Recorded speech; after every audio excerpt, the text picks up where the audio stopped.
Before I'm going to take a shower, I want to share a very happy news with you guys that a lady contacted me today and she said we connected with each other around 2012. I was surprised and I was very, very happy. You see, you never know who will contact you and tell you that you contact with each other for more than 10 years. I'm very, very happy today. So I want to share this happy news with you guys.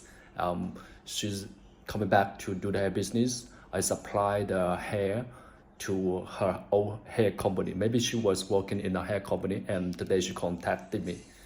I was very, very happy. I sent a video to her and say, am I look the same like 10 years ago? She said, yes, yes, yes, yes.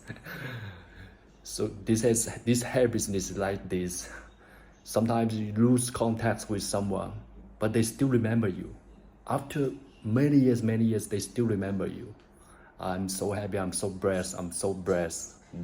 So you just keep doing the right things. You keep doing the right things, and you know, people will always remember you, your kindness and your hard working, the quality, consistent, and how you handle some issues with them.